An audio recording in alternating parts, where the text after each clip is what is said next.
Bismillahirrahmanirrahim. Assalamualaikum warahmatullahi wabarakatuh. Alhamdulillahilladzi anzala fihil Qur'an hudan linnasi wa bayyinatin minal huda wal furqan. Wassalatu wassalamu ala asyrafil mursalin sayyidina wa maulana Muhammadin wa ala alihi wa sahbihi ajma'in, amma ba'd.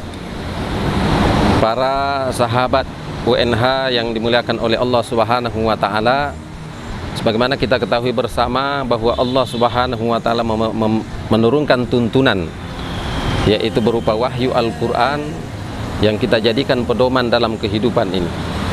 Al-Qur'an itu tidak akan pernah kita sesat dalam kehidupan ini apabila kita jadikan pedoman, kita jadikan acuan, kita jadikan alat untuk kemudian bertindak dalam kehidupan ini. Al-Quran itu diturunkan oleh Allah Subhanahu wa ta'ala dari Lauhil Mahfuz, fi Lauhil Mahfuz. Kemudian Allah turunkan Al-Quran itu ke Baitul Izzah.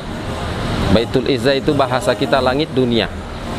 Dari langit dunia itulah kemudian atau Baitul Izzah itu diturunkan Al-Quran secara beransur-ansur kepada Rasulullah Sallallahu Alaihi Wasallam selama kurang lebih 23 tahun. Maka ayat yang pertama turun adalah yaitu Iqra. Iqra ini bacalah, bahwa Allah Subhanahu wa taala memberikan kita bimbingan supaya dalam berkehidupan di dunia ini kita senantiasa Iqra, membaca. Apa yang kita baca tentu yang tertulis, atau kemudian yang kita dengar, atau yang kita amati, yang kita lihat, semuanya dianjurkan untuk kita baca. Lantas kemudian ketika kita sudah membaca ayat-ayat Allah itu, ayat Allah ada dua, ada ayat berupa ayat-ayat Al-Quran, ada ayat yang kedua namanya ayat-ayat kauniyah. Ayat-ayat kauniyah itulah yang terhampar di hadapan kita ini, ada bumi, ada langit dan lain sebagainya. Itu yang dianjurkan untuk senantiasa kita amati, agar mengantarkan pada akhirnya kita mengenal Allah Subhanahu wa ta'ala. Bahwa Iqra disuruh kita membaca, maka nanti pada saatnya kita akan terkagum dengan ciptaan-ciptaan Allah Subhanahu wa ta'ala. Maka pada akhirnya dikatakan bahwa syuhudul kasra ilal wahdah. Ketika kita sudah memandang yang banyak ini, ayat-ayat kauniyah ini, maka pada hakikatnya kita akan merasa bahwa tidak ada apa-apanya kita ini. Ternyata ada yang maha kuasa, ada yang maha berkuasa, yaitu Allah Subhanahu wa ta'ala yang mampu menciptakan segala sesuatu. Maka ini ayat Al-Quran ini mengantarkan kita untuk menjadi orang yang bertauhid, kemudian mengantarkan kita menjadi orang yang berilmu. Dengan banyaknya kemudian kita membaca, maka banyak pula pemahaman ilmu yang kita miliki. Oleh karena itu tidak ada jalan yang bisa kita tempuh untuk mendapatkan kebaikan di dunia ini, khususnya dalam ilmu pengetahuan, kecuali memang menuntut ilmu Allah Subhanahu wa ta'ala melalui Al-Quran. Tentu ditambah dengan hadis-hadis Rasulullah SAW. Ketika ayat Al-Quran atau hadis Nabi Sallallahu Alaihi Wasallam tidak mampu kita memahami secara seksama, maka kita merujuk kepada ijma', bahwa ada orang-orang yang diberikan ilmu pengetahuan oleh Allah yang sangat banyak, termasuk sahabat, kemudian tabi'in, tabi'in. Itulah yang menjelaskan Al-Quran dan hadis. Maka ada istilah ijma'. Ijma' itu hasil ijtihad para sahabat, kemudian tabi'in, tabi'in.